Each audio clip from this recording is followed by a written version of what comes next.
All right. Welcome to everybody who is starting to join us in this room today. I really want to welcome all of you on behalf of the Freedom Network Training Institute.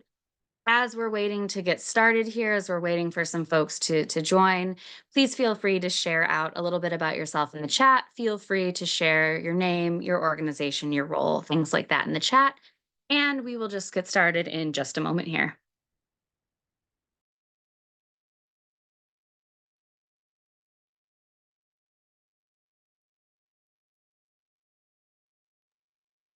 Again, welcome to those of you who are joining us today. We are really excited to share the space with you.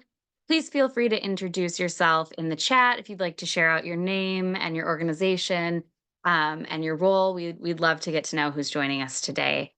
I'm going to go ahead and kick us off and just share a couple of logistic information pieces with you before we get started. And then I'll pass it over to my fantastic colleagues to kick it off today. So, my name is Meg Huey, and I am our Associate Training Manager here at the Freedom Network Training Institute. I will be here today, kind of in the background, helping to run logistics, and I'll be here for support as well, should you need something with tech or should you have a question about how to access something today. For the Freedom Network Training Institute, we are a part of the larger Freedom Network USA, and we work hard to provide technical assistance and trainings in the anti trafficking field that are based on the rights and the needs of survivors of trafficking. We work hard to really center the survivor voices and also advocate for survivors of trafficking here as well. Before I kick it over to my colleagues, I also just wanted to give you a couple logistical pieces of information. So, first of all, as I've seen so many of you already doing, feel free to utilize the chat to engage with the conversation today.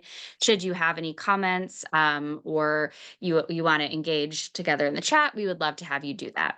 We also have the question and answer box, the Q&A box, which is right at the bottom bar of your screen. If you do have any questions for Miranda and Chanel, if you could please use the Q&A box, that will just help us keep track of all the questions, and it will be a lot easier to find them after the fact as well.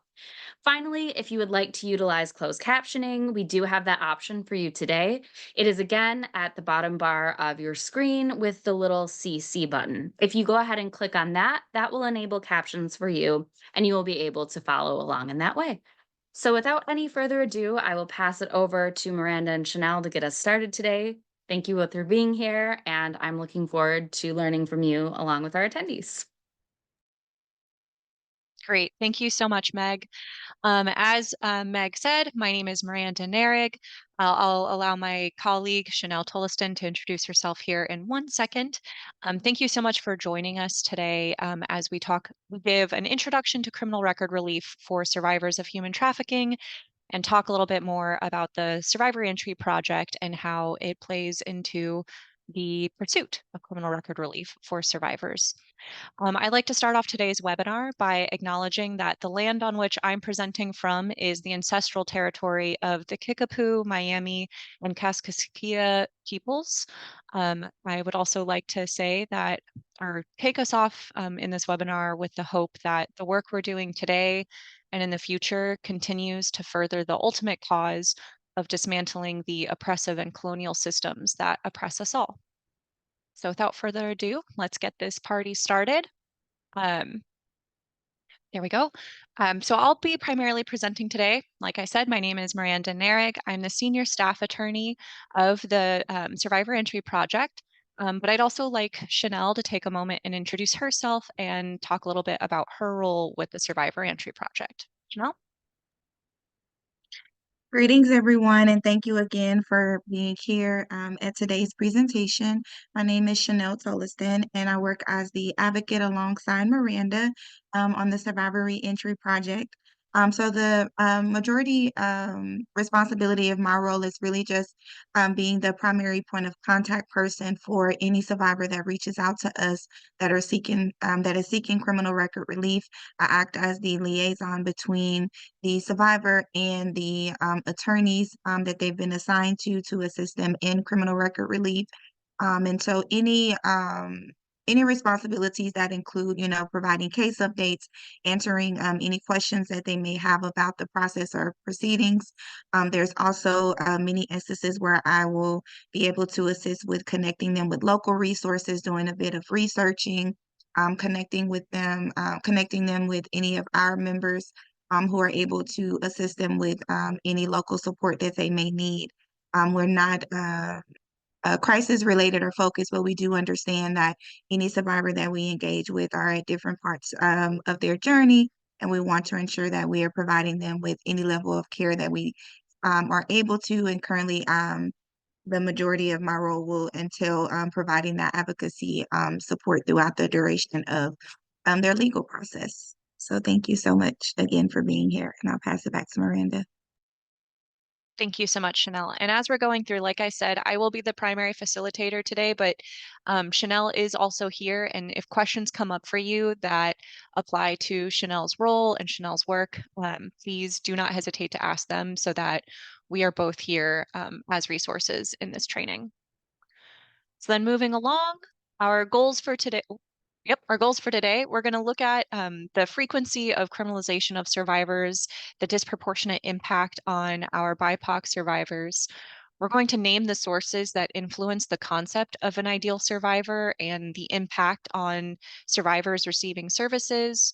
We're also going to then transition to looking at the types of charges on survivors' records and understanding the types of criminal record relief available now, including the differences between expungement and vacatur, which are two different forms of post-conviction relief. And then we'll close out with a bit more in-depth information about the project, how it works, and the hurdles that we're seeing as we assist survivors in pursuing criminal record relief. Now, I want to start off with some of the fundamentals. We have a wide range of folks attending today, almost 200 people, which is thrilling. And I don't want to make any assumptions about what knowledge people are bringing to the table. So let's make sure that we're all on the same page by starting with looking at the legal definition of what is trafficking. Federal law defines a severe form of trafficking in persons as sex trafficking or labor trafficking. That definition includes for sex trafficking, the recruitment, harboring, transportation, provision, obtaining, patronizing, or soliciting of a person for the purpose of a commercial sex act, which is induced by force, fraud, or coercion, or in which the person induced to perform the act has not attained 18 years of age, or for labor trafficking, again, the recruitment, harboring, transportation, provision, or obtaining of a person for labor or services through the use of force, fraud, or coercion for the purpose of subjection to involuntary servitude, peonage, debt bondage, or slavery. I want to take this opportunity to also, affirm that human trafficking is often conflated with other crimes, right, such as smuggling or prostitution.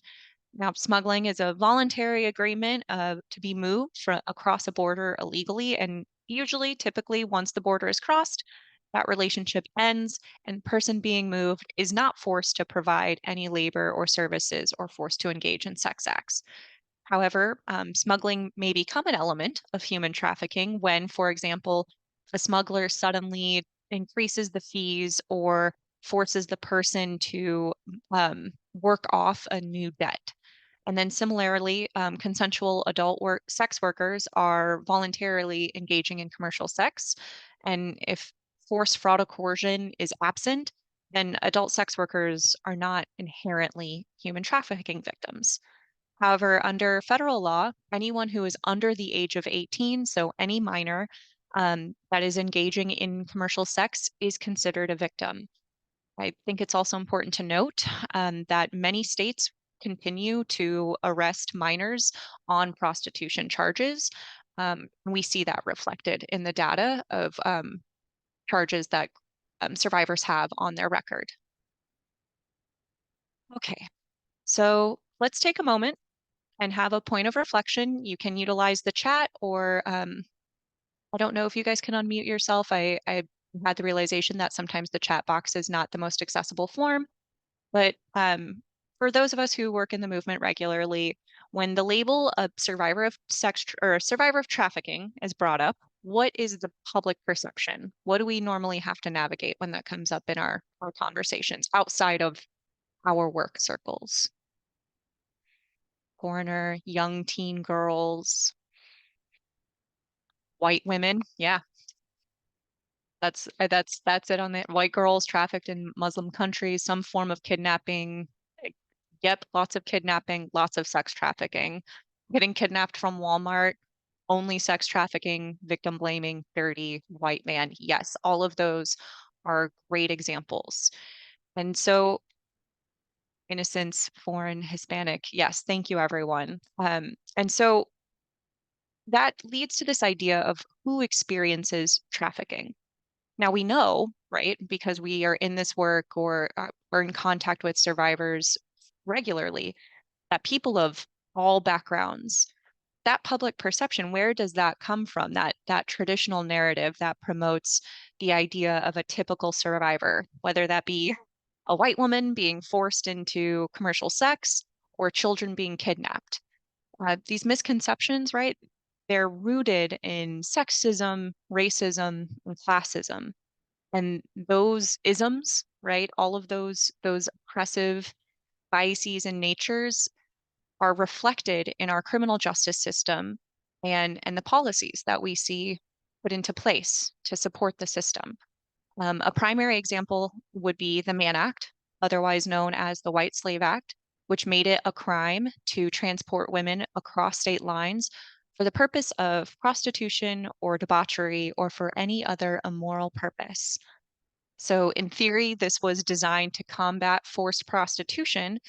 That law is so broadly written that or worded that it courts began to hold it to criminalize many forms of consensual sexual activity, primarily between interracial couples.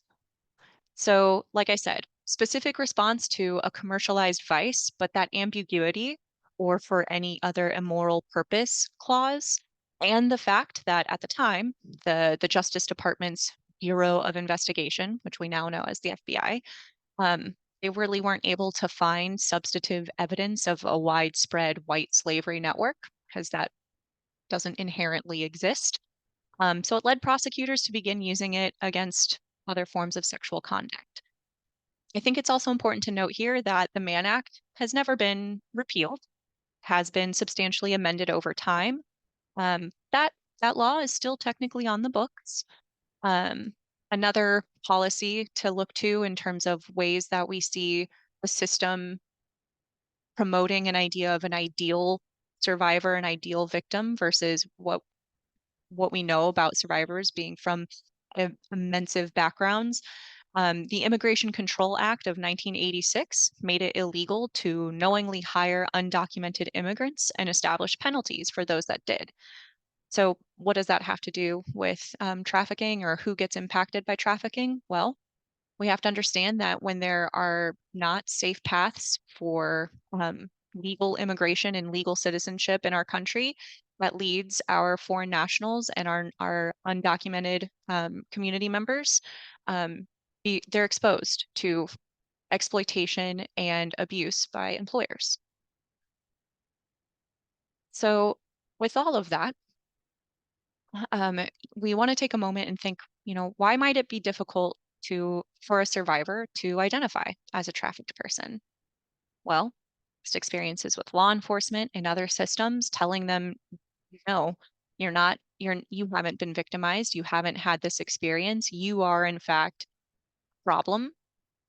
They're training by their exploiters, by their traffickers, so that they don't identify as someone who's being victimized or exploited, and labels themselves, right? Um, I'm saying survivor, and I will vacillate between survivor and victim because the language, depending on what we're talking about in statutes, oftentimes the language will say victim. Um, but part of being person-centered, part of being um, survivor-centered is actually meeting the person where they're at. And as Chanel mentioned earlier, um, you know, folks come to us at varying parts of their journey.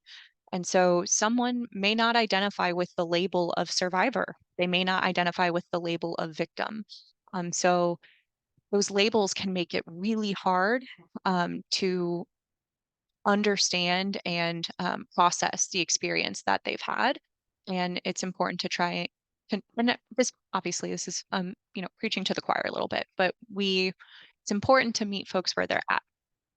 And finally, it's important to recognize that the narrative both outside of the anti-trafficking movement and the narrative inside can make it challenging for survivors to identify or recognize what they experienced. And I think, we're starting to do better as a movement in terms of understanding how to move outside of this traditional narrative or uplift a certain survivor's experience versus, um, you know, anyone else's. But there's still work to be done. All right, so transitioning to criminal records and forms of post-conviction relief. So in theory, the Trafficking Victims Protection Act is written to protect victims of trafficking. I mean, it says it there in the language, right? Victims of severe forms of trafficking should not be inappropriately incarcerated, fined, or otherwise penalized solely for unlawful acts committed as a direct result of being trafficked. But we know in praxis that this doesn't happen. And how do we know that? Well, by looking at the data. The National Survivor Network conducted a survey in 2016. And here are the results, right? 91% of, oh, no, I hope, and I'm getting a notification that my internet is unstable. So if it is, I do apologize. 91% of respondents reported having been arrested. Over 50% reported that every single arrest on their record was trafficking related. Now, 42% of the respondents were arrested as minors. Again, thinking back to what we know, oftentimes children are still being arrested for prostitution charges. But even beyond that, right? Over 40% reported being arrested over 9 times or more. Oh no. Is I have the slide that has the National Survivor Network survey on it. That's at least what I'm showing. And if that's not what's showing, please let me know. Checking in. Okay, perfect. Thank you, Lee. Internet is good. Great. Thank you, everyone. Just making sure we're chugging along. Webinars. We have fun here. Have the victims of severe forms of trafficking. Okay. I wonder.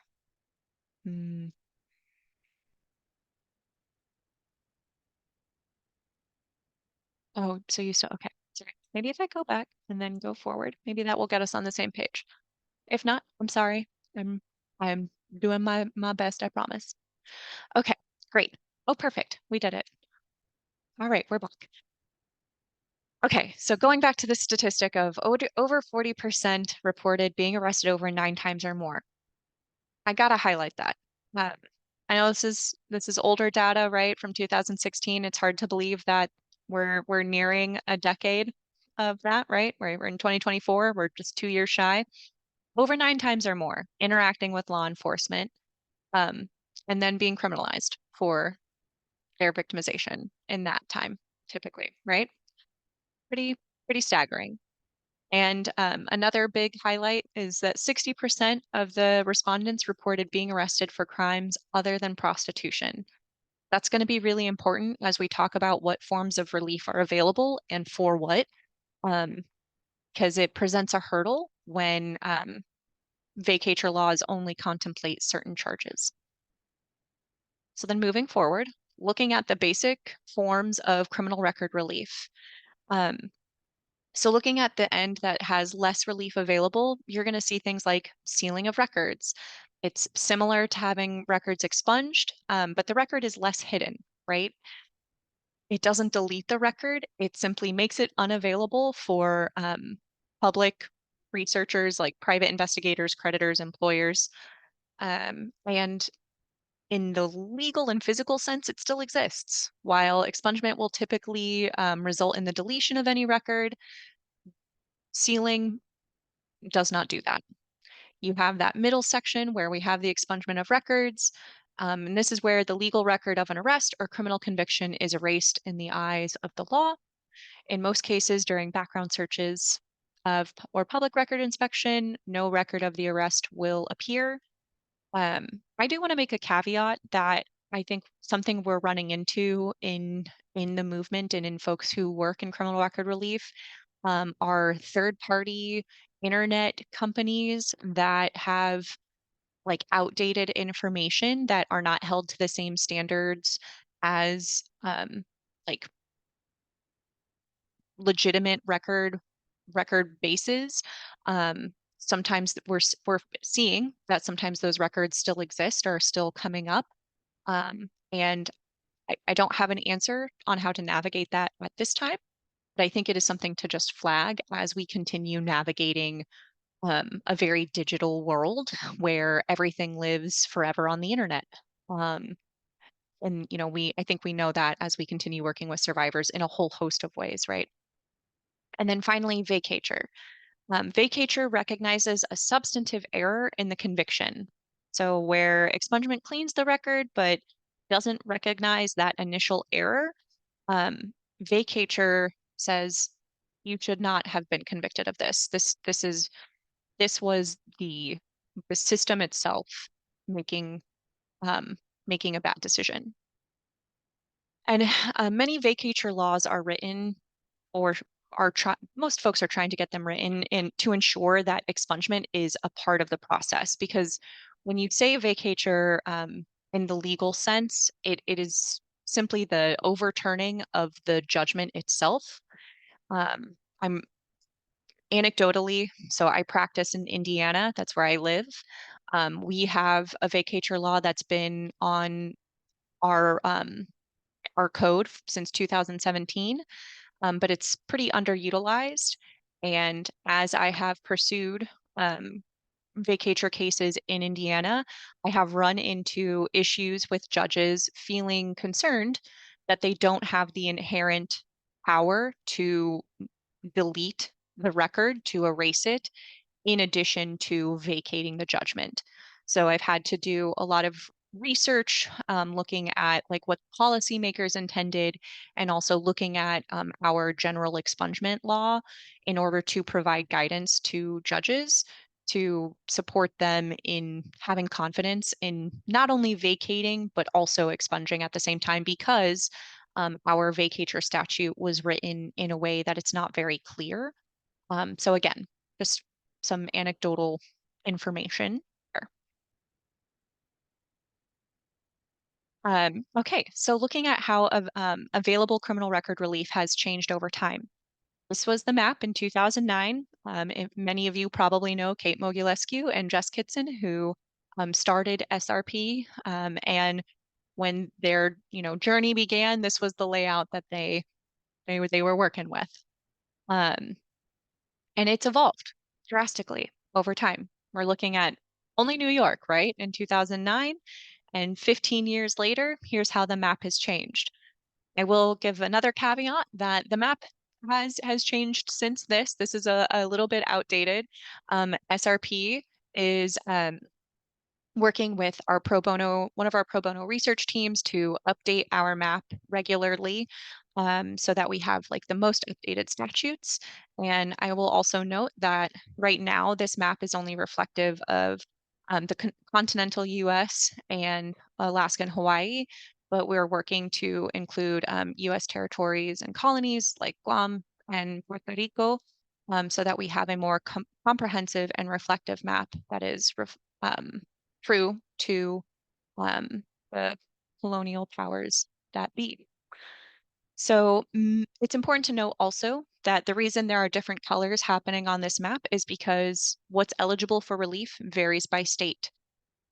If you're curious about your state's vacatur statute and how it compares to others, Polaris Project has released state report cards that break down every state's current relief available as of 2023 and gives that state a grade. When reading through the statute, they break down what categories to look for, and I'll just name out those key areas.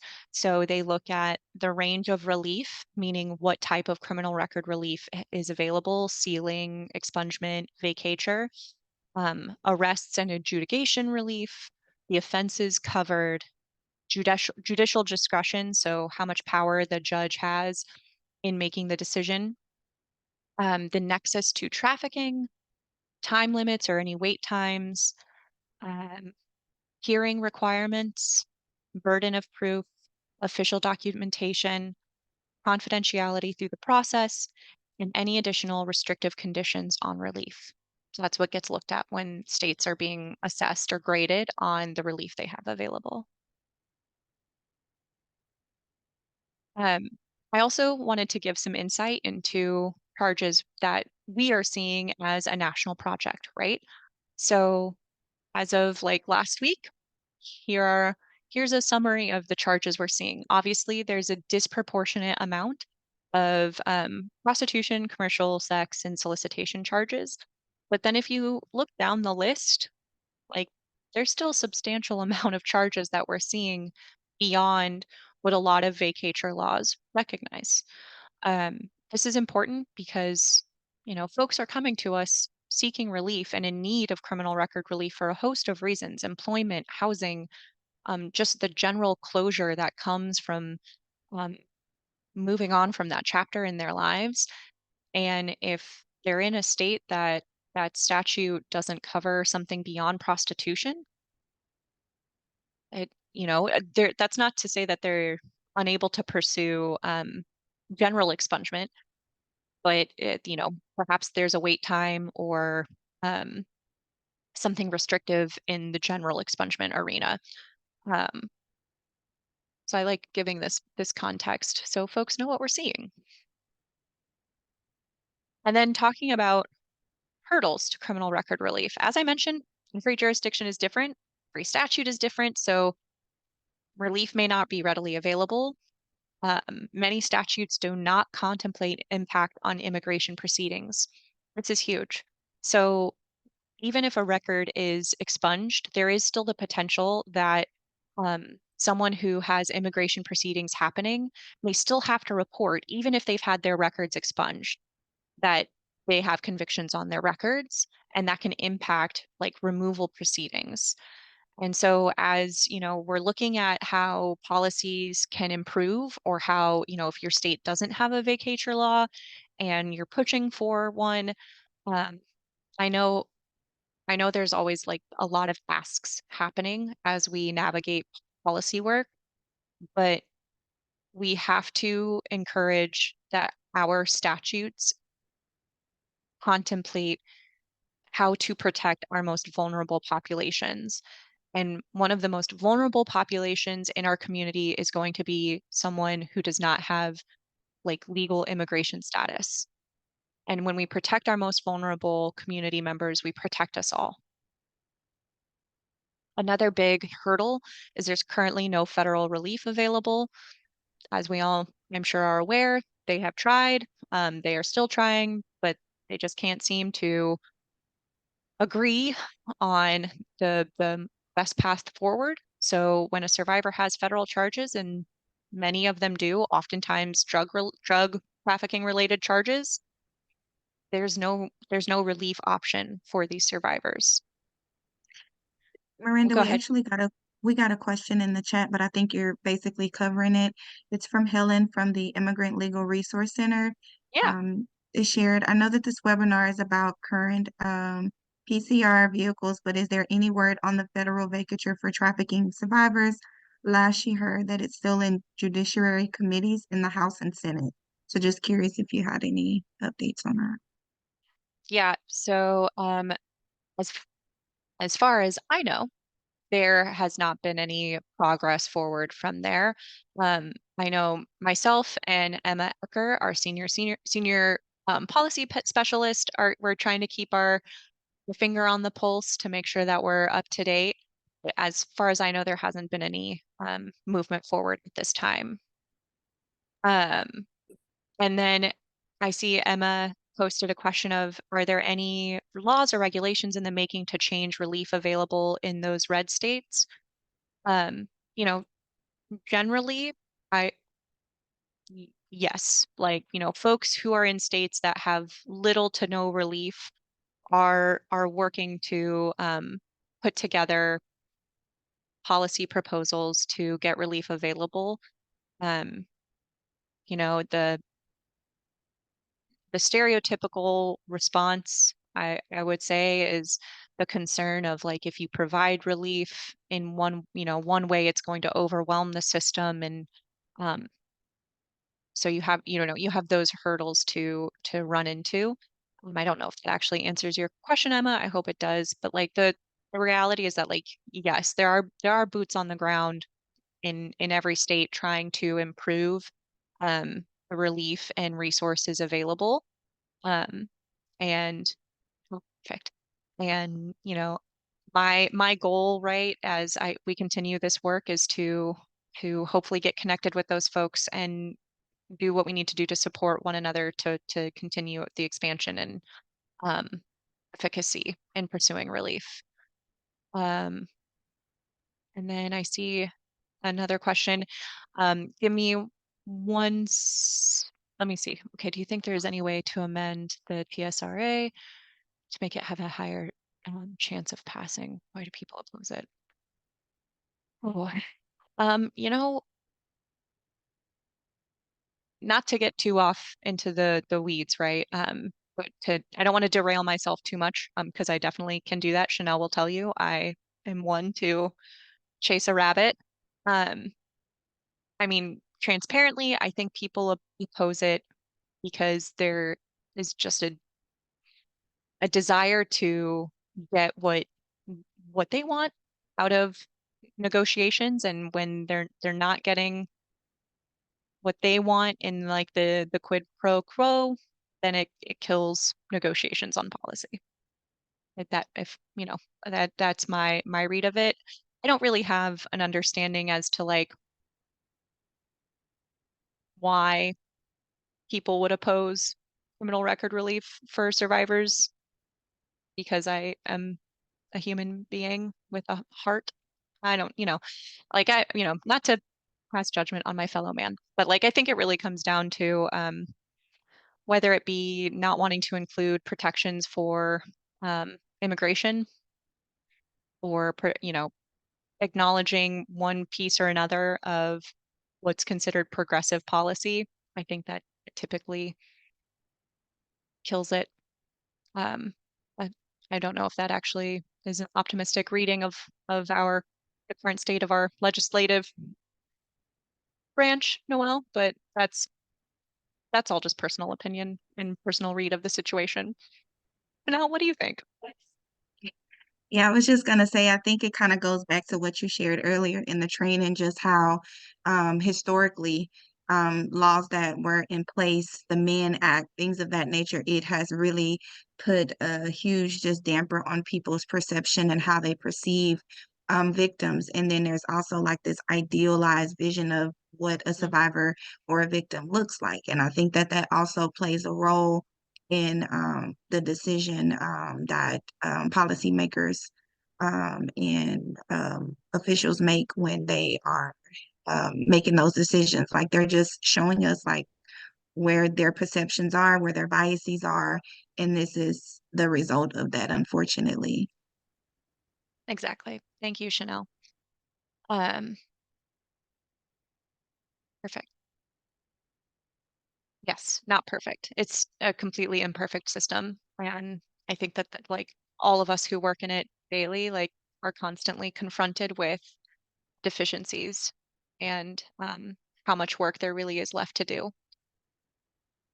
Um, Also, a hurdle that we see again as a national project are the legal deserts. Even in states with robust relief laws, these last 2 points really go hand in hand. We've got providers at capacity, and we've got legal deserts abounding. Um, a prime example that comes to mind for me right now is Louisiana. Louisiana just passed a statute And Chanel and I have been working to try and find folks that we can connect survivors with so that they can pursue relief in Louisiana. Um, but we've met with, you know, every contact we've been given. And like the one primary organization that we've been able to connect with, they're restricted by, where the survivor lives, which a lot of organizations are. And so like that's not a critique necessarily of any particular organization, but there are these hurdles in place that even when you're connected with a resource, it's not a resource that is actually available in terms of moving the survivor's pursuit of relief forward. And so then you're restarting in terms of, okay, this is a connection in this point, but then where do we need to go so that we can actually get the survivor connected with someone who can represent them and take their case competently and safely forward? So that those are some real challenges that we're navigating as a project. And so speaking of the project itself, now we're going to talk about it. And, we'll close out looking at what SRP looks like, what we do, our process, and then I'll open it up for some more questions. I see the chat is popping off and I love that. Keep going. I'm just going to try and keep myself a little focused. Okay, so SRP, this is our website as it looks right now. I will say that Chanel and I are working with the Survivor Advisory Group. It is a new group that was formed um, through our OVC funding to work with 12 survivor experts to assess the project's efficacy, to look at ways to ensure that we're truly survivor-centered, trauma-informed, and accessible. And their first project, their first assignment was looking at our website and giving us really thoughtful, comprehensive feedback on ways in which to improve the website to make it more survivor friendly in terms of navigation, comprehension, and accessibility to us as a project. So this is what it looks like right now. I am in the process of typing up all of the things we need to change or that we hope to change so that it is all of those things that I just mentioned. So, here's what it is right now. It's going to evolve as things, as projects that are young and growing continue to evolve. So let me tell you a little bit more about SRP. We work to connect survivors with direct representation for vacatur and expungement for their records. This is across the country. So, we're a jack of all trades, master of like the primary content, um, or the experts in terms of criminal record relief. And also, like I can't be a legal expert in every state because that is impossible for my brain.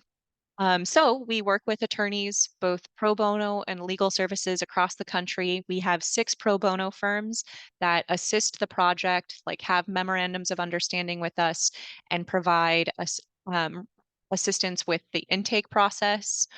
They provide legal analysis based off of an intake interview and a fingerprinting record um, put together.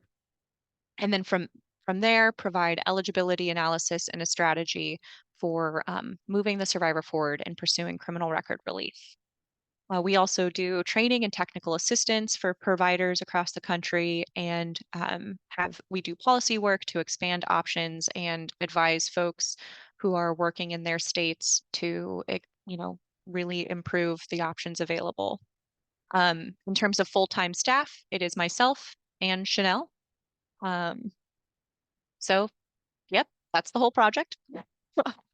Um, Looking at SRP by the numbers, these numbers were current as of last week, so they've probably changed since then because we are continuously having folks come to us. Currently, we have 168 active survivors at some point in the process. We have approximately 243 active cases, with about 128 cases either in need of representation or placement is pending with representation. We have close to 2,000 individual charges logged from those cases. So what that means is that each case is a survivor with records in a state. And in that case, they might have, 10 individual charges in that state based off of what their record is, right? So again, all of these survivors translate to these many cases, and then all of those cases comprise close to 2,000 individual charges. And we have approximately 208 pro bono and legal service providers that we're connected with at some point in our in the process, whether that be in the intake process or in representation pursuing criminal record relief. So I have someone asking how long it takes for a case to be closed entirely. Um, and the answer is it depends. It depends on where the records are at.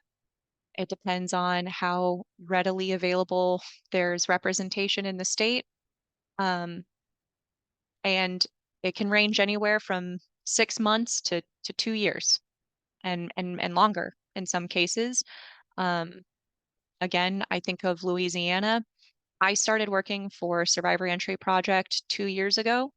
Um, and I have folks that came to the project just before I started or came to the project as I was starting, um, and are still waiting for representation in jurisdictions like Louisiana or Missouri. And that is not for a lack of trying. That is for um, a lack of resources. And that's just being very transparent. Um, so hopefully that answers the question. Um, okay, so then continuing at looking at what our website looks like. And again, this is all for accessibility and just understanding how folks come to us. This is another example of things that are going to be changing. So right now it says request an assessment, which is weird language, and we recognize that. But so survivors can contact us by requesting a call with Chanel. That starts the screening process and the fingerprinting process if they haven't had their fingerprints done. Professionals can also reach out to us for technical assistance or training requests. And it really is, anyone who is seeking some connection with SRP for technical assistance of any kind, it's there. Um, Tying this to our process. So this is very general, like if someone has not been working with a provider already and gets referred to us, they can submit a request. Chanel will contact them within, what is it now, Chanel? 3 days? Yeah, 3 business days of receiving that request. Um, do a very basic screening call to make sure they're in the right place, because the reality, right, is that reentry can mean a whole host of things. We are working very hard to show or to communicate that we are focused on post-conviction criminal record relief. Um, we do have folks who reach out with like open cases, and we do our best to connect them with resources that can help them with those open cases. The reality is that like we barely have enough resources to help our survivors who have conviction records that they're seeking post-conviction relief. So we have to focus those resources as best we can. Okay. Focusing again on the process. So screening and fingerprints. From there, we connect them with one of our intake teams. Our pro bono teams take turns month to month, and will conduct an intake interview and then provide an eligibility analysis based off of the fingerprinting record, the state statutes available, and the intake interview, to do a very superficial analysis of this would likely be eligible under the vacatur law. This would likely be eligible for general expungement, or this is not eligible under the vacatur statute or under federal law. We develop a strategy and then do our best to get them assigned a legal team as quickly as possible so then they can pursue record clearance. And like I said earlier in answering that question, I mean, it can take the process, like screening through intake should take like between 6 to 8 weeks, but then that wait time of representation to record clearance is where we see a heavy wait time.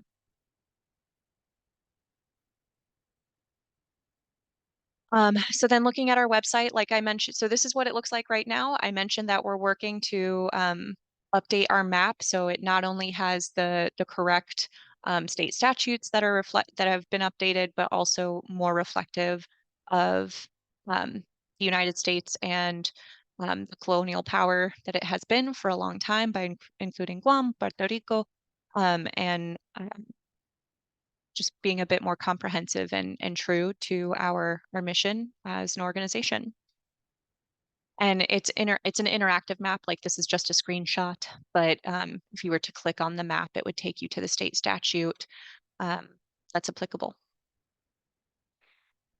Okay, so opening it up to questions. I think Chanel and I have been addressing them from time to time in the presentation, but I do want to open it up if y'all have more questions for me. Hopefully I didn't like go too quickly. I do have a habit of like going very, very quickly, so I'm working on that. It's okay if you don't. I know I've thrown a lot of information as well, so um,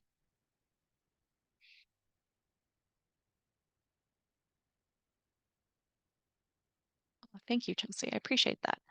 Well, all of that to say, you can contact us. That's my general email. Chanel's email will be the same, just Chanel's name instead of my name. I also included the link for contacting us for any requests. I've also included some resources and further training.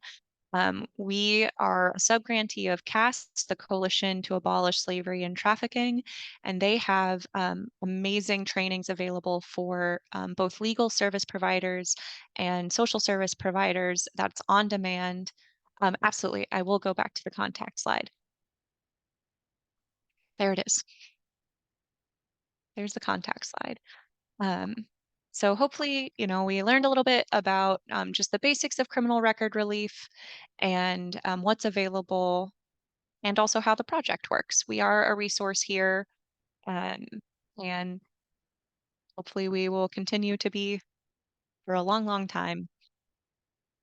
There are lots of folks across the country doing amazing work in criminal record relief, and we are so grateful to all of them because we could not exist without their expertise. So, And I wanted to make sure that you saw the response to the question regarding if we are able to take referrals from any state. Yes, we can accept any referrals. However, we will let you know during the screening process whether or not we have partners in that state. And so then that'll determine, that'll give you some insight on, how long of a a waiting time there it may be to get you connected to someone. But we accept referrals from any states within the United States of America. yes, we do have partners in Ohio, Chelsea. Advocating Opportunity is one of our strong partners that we work with pretty regularly in terms of like case management. But if you mean partners in terms of record relief, um, so there are folks we can connect with. Yes, I'm going to the resource slide now. There it is.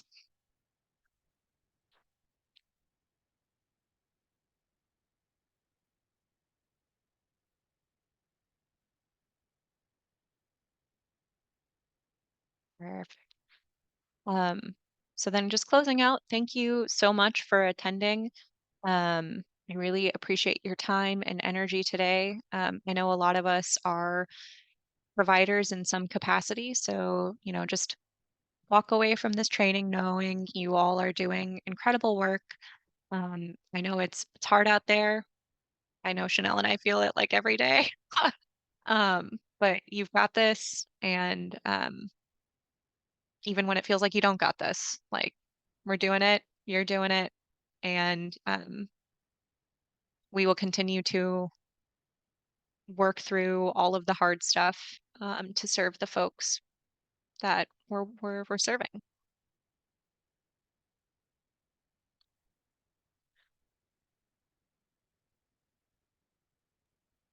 Thank you all. Please take care. I dropped an evaluation link in the chat. If you all are able to just take a quick 2-minute evaluation, let us know how your experience was today.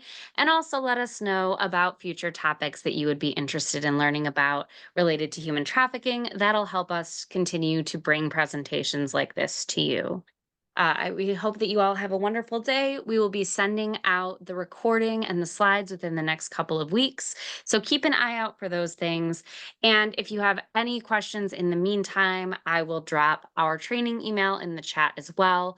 And you can feel free to either reach out to us there or to Miranda or Chanel individually. Thank you all so much. Have a wonderful rest of your day. And we will be in touch soon with those slides and the recording. Thank you, everybody.